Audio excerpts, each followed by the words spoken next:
Hi everyone. Today we are doing a special episode, a collaboration between the Explore the Opportunities with AI podcast and the AI People Talkshow.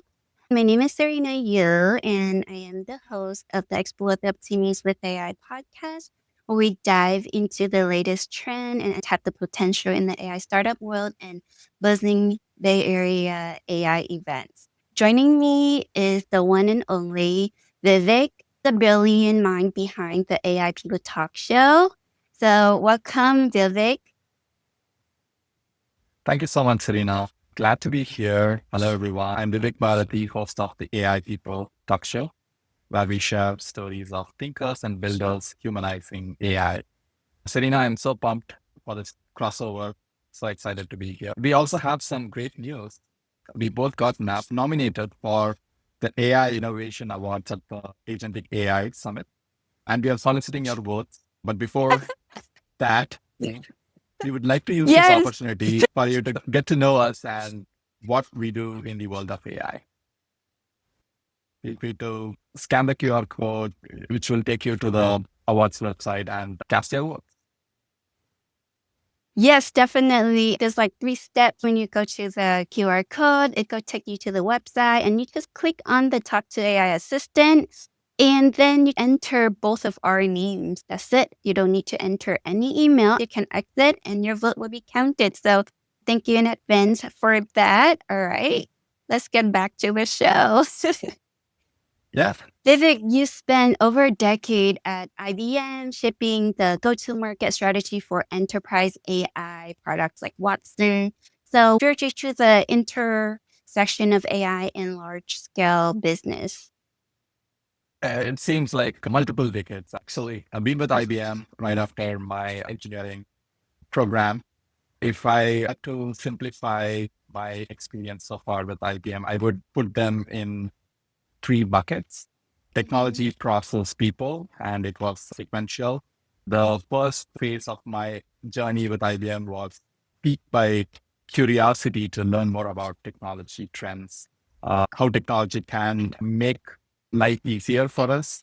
Back then, IBM was pioneering enterprise AI with technologies like Watson, making an impact in TV shows like Jeopardy. This intelligent human-like system that can converse with us and solve some of the real challenges that we have. That was definitely an inspiration. And straight out of college, I wanted to work for a technology pioneer like IBM. And I did spend considerable amount of time as a programmer working in the SAP practice at IBM, but I knew my passion was in artificial intelligence. I participated in a hackathon in the initial few years, in the initial year at IBM. This is where I worked with some of the technical teams. We built a proof of concept, and I did get a chance to apply for a patent. What I discovered was I had this passion for translating customer problems, market problems into business solutions. One function where you could keep building this muscle is product marketing. I decided to get into marketing and eventually move into product marketing. Now I'm in the product management function and it's still going strong when it comes to innovation in areas like AI, generative AI, quantum. So I'm really excited for what's in store when it comes to technology and what IBM can drive in terms of innovation. Yeah, that is really awesome because I just feel like when you have like technical background and then when you transition into like marketing and sales, you have a better understanding of, how to market the product so much easier. So yeah, when I was looking at your background, I'm like, oh, I'm so jealous 'cause you have like both degree in like engineering and then in business. I transitioned into tech and I know that's a huge advantage as well. So awesome. I Sure. just want to ask one question though. So what do you like better? being an engineering or being a marketer? I think I'm a bit more biased towards marketing now, but I specialize in technology marketing. So I definitely tap into my technology chops, and it comes really handy when I connect with the technical stakeholders within my organization, like the R&D teams, the development teams, the product teams.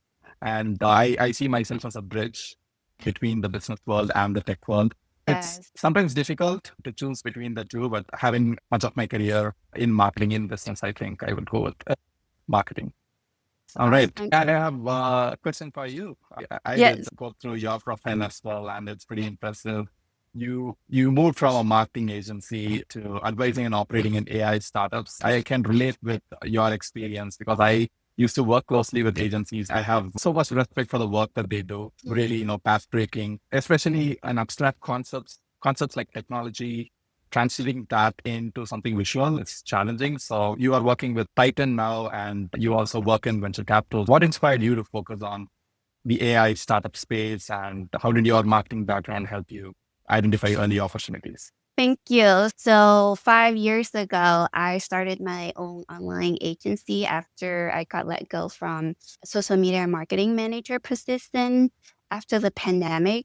The CEO of Titan AI reached out to me and it's like, oh, hey, remember we worked on the project together before in marketing and like, would you join my company to work in the AI startup and AI wearable company that he's trying to build? And even though when I launched my own agency for the last 3 or 4 years before joining the AI tech world, I was actually working in the brick and mortar businesses, help them with social media marketing. And so once I jumped over to AI technology, I just know that I really need to kind of like embrace this fast moving world of the AI. And so I started a podcast for one of my sales pipelines. And all of a sudden, I got like the largest conversions in history that I've ever done. And so that's why I jumped into, the podcast. That leads me into working for venture capital. Just shy, not even like 2 years in the AI startup space. Yeah, I just see my journey. It grows so much. That's great. Tell me more about your transition from marketing to more sales oriented. Which function do you like the most? It's interesting because I was recruited as the marketing advisor for the startup. And then within few months, we know that we needed the sales persistent. And so the CEO, he just like, Serena, he just sees that I'm very like approachable, really great with kind of like relationship building. And he was like, you know what? We need to put you into become a head of sales. And for me, I'm like, head of sales, I'm not sure how. But then we have a really large marketing department. And so that's when we have to like transition a few people into sales. And so I just like, sure, why not? Let me do it. And to be honest, I actually really love it because when we do all of the marketing is to prepping for sales. But when I transitioned to sales, I was like, sales is so cool because you're actually the one that was closing it. You know what I mean? It's like marketing is like you do all the work, getting all of your brand awareness, creating your brand, all of that. But like all of that work is leading to sales. So like, when I get into sales, I love it. A lot of them are very similar, with the sales pipelines, marketing funnels. We work very intertwined with each other. I would be the last person to talk to customers and have to kind of like closing the clients. And I have to learn a lot more skills. I read so many books, in sales, like taking so many courses, but just like another skills that I would be able to overcome. And it does come very natural to me. I really love sales at the end. That's great. Yeah, that's crazy, right? Where we are today, it's like all of the in the background that we've been just kind of like honing on to, transition from engineering to product marketing. That's a huge different job. But now let's talk about the challenges in AI business. What is the biggest challenge you've been facing bringing AI SaaS solution to market at your company? Sure. My company focuses more on the enterprise segment. So Mhm. although it's a SaaS offering, which typically is more buyer friendly in an enterprise setting, even the SaaS offering is bundled with other capabilities, other offerings, and it's a big opportunity that we take before our clients. Enterprise is where the big buck is. Usually the buying decision is made by a committee. That's the biggest challenge that we will have to navigate. The company has years of relationship with all these clients, but still there is competition. We have other enterprise IT players in the SaaS arena who are aggressively, innovating and bringing strong AI capabilities to their product platforms. Within the buying committee, there are agency issues. Everyone has different views on which technology will work for the business. Truly understanding, appreciating the client's business, where they are with respect to the AI adoption journey, and then hand-holding them through the process. I mean, a lot of people's jobs are in line when it comes to making these technology decisions, right? Their careers are in line, in the Yes. line. And especially AI is a new technology, it's a paradigm shift, right? Leaders like Sundar Pichai are saying that AI is the most significant invention after man invented fire. So there is obviously a lot of upside. We need to prove the business value of the technology to the client. Otherwise, they are not going to make big bang implementation across their organization. Um, and there are a lot of operational risks as well. So we need to address those. It's important to not just sell the product. Company IBM that I work for also positions, expertise, product support, as well as, brings in the partner ecosystem to give clients the confidence that they can truly trust the capabilities that we bring to the market. I think trust is an intangible value add to the offerings that we bring to the market. And also, when it comes to go-to-market strategy, we need to talk to the line of business as well as IT. With the line of business, we bring specific point solutions built on top of our AI platform, What's the Next, to specific stakeholders, let's say in marketing and supply chain, in finance, etc. And then we also talk to the IT. We try to position the broader technology platform to improve the efficiency and bring more operational control and governance. So it's important to orchestrate all this. And we have multiple people in the organization going and talking to even a specific account, let's say a large patch in the US. So we also have account teams that we need to engage with. I sit in the product function. So it's important for me to have headlights into all the different conversations and march towards the finish line, which is winning the deal, which usually requires convincing the whole committee. So it's a lot of bottoms up approach. You talk to all these different stakeholders who get to benefit from the solution, and then also wrap that up with an enterprise wide strategy, go pitch to the C-level executives. So different lines of communication going and hitting the market and the client. So to sum up, the biggest challenge is get everyone in an organization on board. If we do that, then the scale and size of the opportunity goes up significantly. Like, thank you. But I was thinking, like, especially IBM is so huge. If you want to implement some kind of new marketing pipeline, how long would it take for you guys to implement it within your organization because it's so huge? Yes. Typically what happens is we have quarterly planning cycles, as well as annual planning cycles where we have proposals coming from different parts of the business, and then they all get rolled up to the executive committee. And then they give us the approval. So I think that's a natural cadence that we are used to work on. There are pros and cons. This kind of cadence, you are able to achieve scale and you're ensuring that there is consistency in what you're communicating to the market. But on the flip side, AI being a very dynamic space, I used to feverishly follow all the updates on X and LinkedIn, and every day something big comes up, right? For example, DeepSeek, that came as a surprise. No one anticipated that. And the market has changed forever. The AI model business was flipped on its head, right? So those are also avenues where we try to address, because the product teams also have some autonomy in terms of making some quick changes to the positioning, etc. So every decision need not have to get rolled up. There are definitely certain teams within IBM, for example, the What's Next team that pretty much operates like a mid-sized technology Right. organization. The nimbleness is required to compete in this market. I think it's Yeah. overall a hybrid approach, not as agile as startups, but we do have strong partnerships with the startup ecosystem.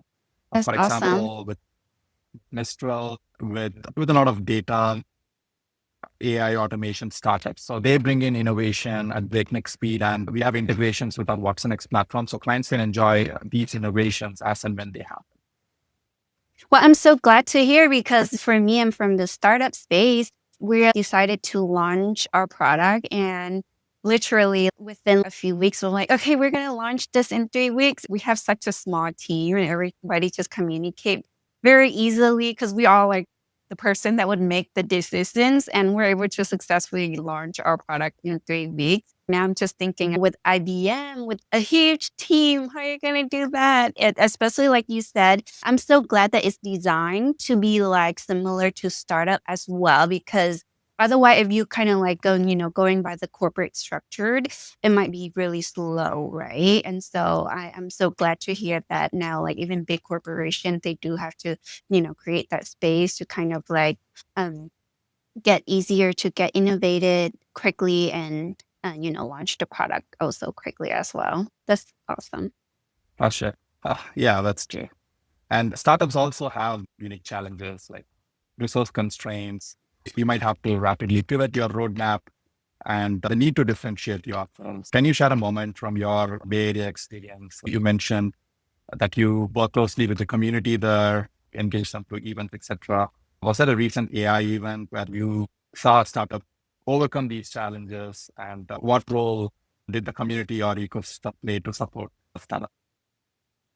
Yeah, thank you. It's just so funny that every time I go to an AI event with thought leadership, I always ask this question. And I still like, yes, we're all the company who already have unlimited resources. What should we little people do? When we're in the Bay Area, there's just so many AI startups. And normally like the team would be like 3 people, right? Starting out as founding team members. There's not too many. So and not a lot of resources, especially if you haven't get funding yet, right? So you have to really pick and choose what you have to do to get funded from the VC. So what I always come to conclusion is you definitely have to be really creative. And also really think of how to position yourself as well. So I've seen CEOs that have to wear multiple hats, even just to decide if their company is ready to go raising money. If it's not, what do they have to do even beforehand, right? So you just have to think where you are in your journey of your company and position yourself. Because I actually saw a company that haven't had their product that is ready for go to market yet, but they just really get very smart with their marketing. And I see a successful company, I'm not going to name them, but they literally just launch a virtual keynote, get into probably like a few kind of like press. And they were able to hype it up to even um, sold out their pre-sales and get $10 million revenue. So funny because I'm in that ecosystem. I know it's Great. crazy. Yeah. And I was able to meet somebody. I met that person who actually invested in the company and he shared with me the reality of the company. Like, this is just a concept. Like, they actually are raising money to get the pre sales to work on this concept that they are presenting. And I was just in awe, right? Like, wow. So, like, I mean, like in early days of the AI hype, you can get really lucky as well. A lot of companies, especially in the Bay Area, have a lot of like amazing accelerator programs. I was lucky to interview a startup who co-founded, this company and they just joined the YC accelerator last year. And within a few months, they raised around $30 million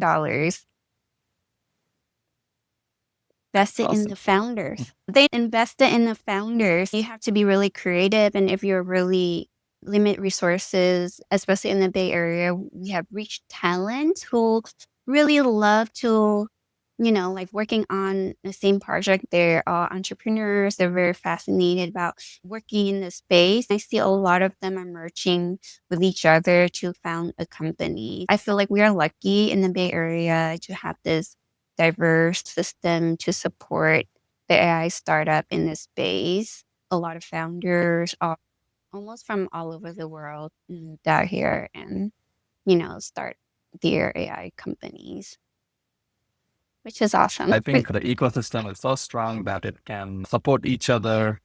Startups do go through the valley of death, and it's Mhm. important for them to stay resilient and not run short of ideas during the initial growth phase. I really like the story that you talked about. The company raised, 10 million pre-order sales, and with that, they were able to fund the product.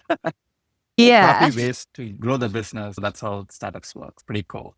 Yes, just have to be really creative. Now it's a little bit harder because of the AI hype. It's a bit saturated, and a lot of the investment companies, the VC funds getting into the AI company. So now it's a little bit saturated. I mean, it's still going, but like it is a lot harder now than like 2020, the early of 2023, 2024. So definitely, there's still opportunities, a little bit harder, but if you're really creative, especially around those time, yeah, you get really good success out of it. Pretty For good. startup. But yeah, let's talk about building community and ecosystem. What are the big tech firms like Microsoft, AWS, IBM, NVIDIA, Meta, and Salesforce are partnering to deliver AI SaaS solution? What do you think? They aligns the influence product strategy or in customers' outcome? And also, what advice do you have for SaaS founders looking to build in a strong B2B startup partnerships? When it comes to ecosystem, companies cannot work in isolation. There are competitors, there are potential partners and customers that you can Mhm, source from the ecosystem. So it's important for companies to ground them firmly in the ecosystem. And be it big companies, startups, I don't think they have a clear path to succeed in the AI or agentic era without engaging the developer communities, because the mhm, innovation and adoption is driven at the grassroots level. So it's really mhm, important for companies to have partnerships, collaboration with each other, and also engage with the developer community, which, in my opinion, operate across corporate models. There is also an element of comparative advantage. Different mhm. companies, specialize in different sort of capabilities Yeah. because resource constraints, you said Mhm. it applies to startups, but even for big companies, especially I- when they're under the radar of the market, they have to deploy their resources such a way that they are meeting their end objectives. They are in alignment with their strategic prerogatives. So when something like ChatGPT drops from the sky, companies may not be able to quickly adapt or Mhm, switch strategy. That's where I think partnerships become important. Just to mhm, give you an example, what OpenAI does, a company like SAP, the business application layer, may not be able to do. A model specialist like OpenAI will not be able to deliver, but there are opportunities for them to collaborate to mhm, develop and deliver best of breed AI models, mhm, but it may not be able to reach the enterprise customers and users because it may not have the AI application offerings. SAP may be pretty good when it comes to delivering business applications mhm, to its mhm, clients, but may not mhm, have the R&D capability to build models. And then you also have different players between the application layer and the model layer. You need a strong AI platform to be able to ingest the data and then inference the models. And you need to have some enterprise level governance controls in place. And then you should also be able to provide toolkit to your developers to build applications mhm, on top of the platform using the models, using your data.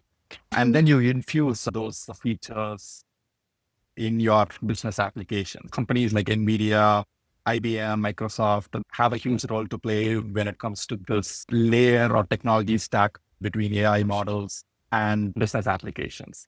Partnerships are key to succeed here, to bring Yeah. value to clients faster. Mhm. Obviously, you can build your own capabilities in-house, but as you know, AI is a market which for you to be able to play, you need to invest Mhm. a lot of money in different capabilities. So it makes business sense to partner where you have white spaces.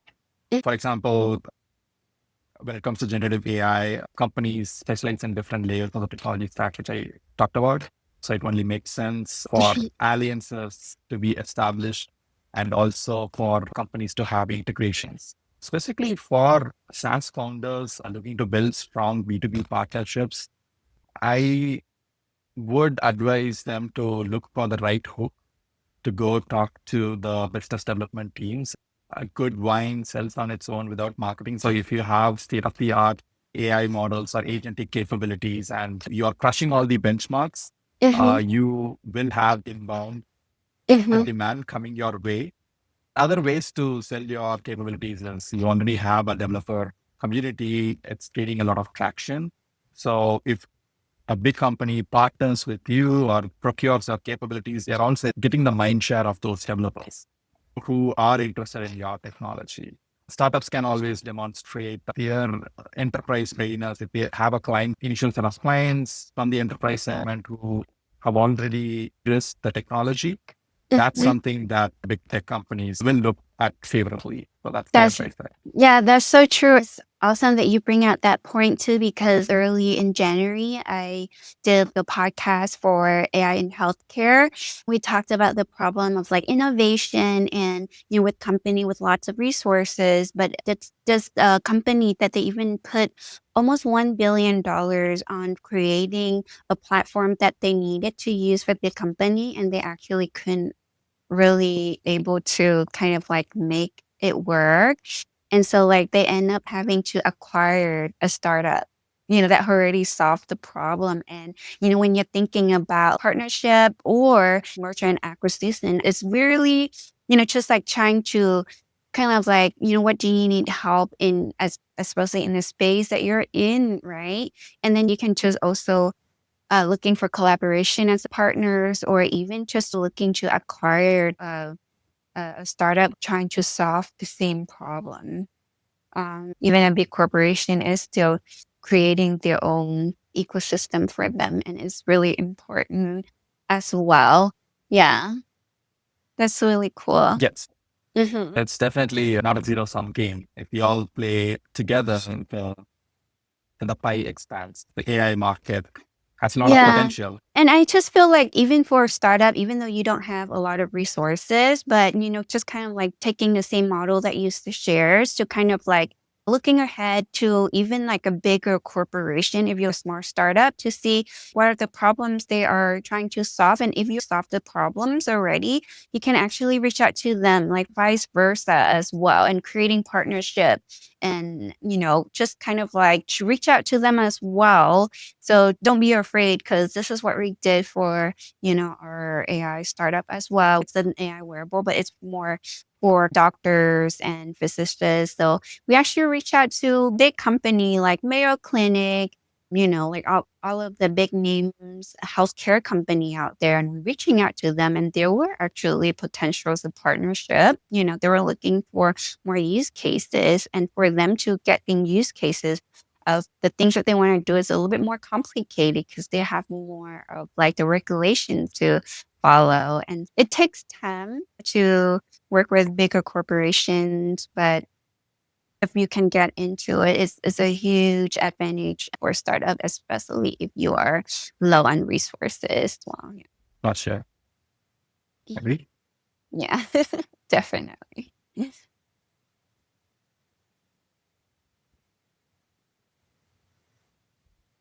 All right, switching gears, let's talk about product innovation, go to market, Hmm. which are two critically important areas for a fledgling technology like AI. You need to get both right. What's the most effective marketing or storytelling tactic that you have used to help an AI start to break through the noise? There is Hmm. so much noise out there, so much breaking through the clutter is a challenge in the space. especially when launching at a Bay Area event. You have Yeah, a different set of people coming during a sure. demo day. So, what has worked for you? Yeah, you brought out such a great point too. You can build the most amazing product, but if you don't really kind of like take the time to find out who's the product is for and who's the ideal client, and also why are you doing it? You just don't doing it just because like, oh, I have a great idea. This would be amazing. And then you spend so much time creating the product and then later you got like silent, like nobody like want to invest in you and nobody want to buy your product.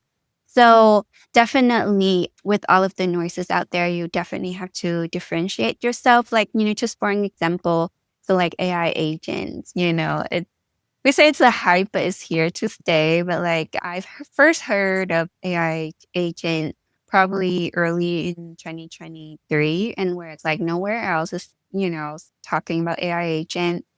And literally just a few months, like half a year later, it's like AI Agentic is like literally everywhere. And if you say like, oh, I'm creating a product for like, it's an AI agent and it's like literally just use LLM, you're not differentiate yourself with especially the first innovator that they've already worked on this product very carefully. And so a lot of companies that go to me and I pitch to PCs and they literally like close the laptop. They don't really care. You know what I mean? Because they also know the success rate is not really high as well because they actually know whereas, the ability of AI agent. But you'd have to set yourself apart and also know why you're doing it, not just for the hype. I'm working with a startup right now and is AI helping in mental health. And even though he has an amazing deck of like, oh, we're going to help with so many, people using our SaaS platform, to get their mental health booking with the doctors, even though it's such a great business model, but it is hard if you don't incorporate with, your story. And he had a beautiful story. And so when I work with him, I'm just like, why don't you just incorporate your story? So like, once you share your story, especially if you're pitching to like 100 investors, right? It's really rough, like raising, to be honest. It is like a full-time job. But you also have to make them for you. The tactics is also to build like an authentic kind of like a community as well help so much, especially in the AI space. Now people are using like WhatsApp, just lots of online virtual spaces where all of this organization or where all these community hang out. And if you're able to build the community, the very authentic community, start from there because those are your people. You're serving them. You know what I mean? Like you understand thoroughly where the pain point they go through. How is this going to help them? So definitely, you really have to dive deep. You know what I mean? You're not just saying like, "Oh, yeah, I really wanna start up because you think it's a good idea." You just have to find your why and also dive deeper into solving the problems, what keep them up at night, and what are they missing out if you're not. So I just feel like the best marketing is being in the ecosystem, especially going to all of the AI events, and then also building your own community. I've seen a lot of successful AI community in the Bay Area where they have their own, like, they have like 500 or 30,000 people in their Discord's channel, you know what I mean? And they're just launching it Mhm. organically. Especially in the developer space, engineering AI, they talk to each other a lot. And so it has to come with like authentic stuff, but it is slow. But once you hit it, it just grows.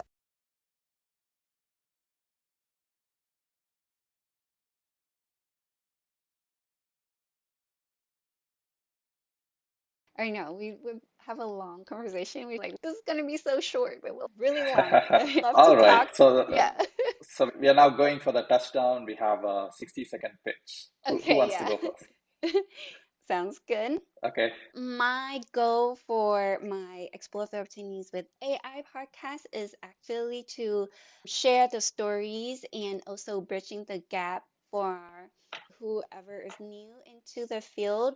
AI technology to be more adaptable for everyone without feeling overwhelmed. I'm dedicating guiding beginners step by step, ensuring and also finding the best resources, practical projects, and supportive learning community so that they can confidently starting in their AI journey. So vote for me at the AI Innovation Awards because I'm committed to empowering both newcomers and experts, ensuring everyone has a chance to unlock the transformative power of AI.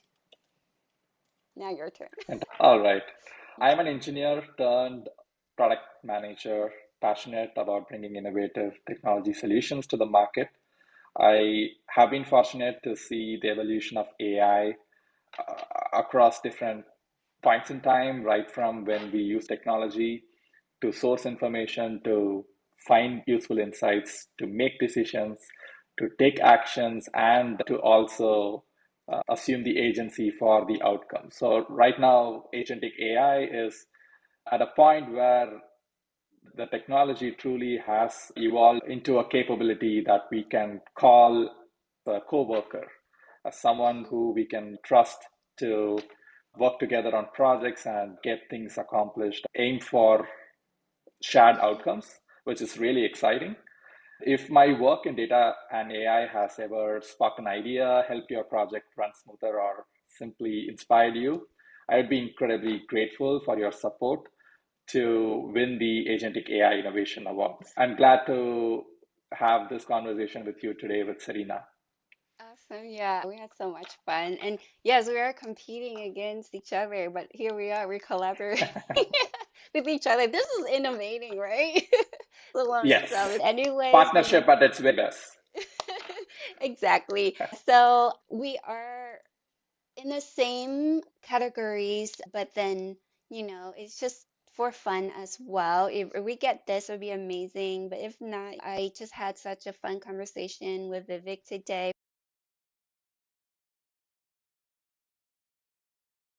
So, yeah, please scan to vote for us. And three easy steps. It takes you a few seconds. You scan and then you click on Talk to AI Assistant and enter both of our names. So, thank you so much for your vote and support again.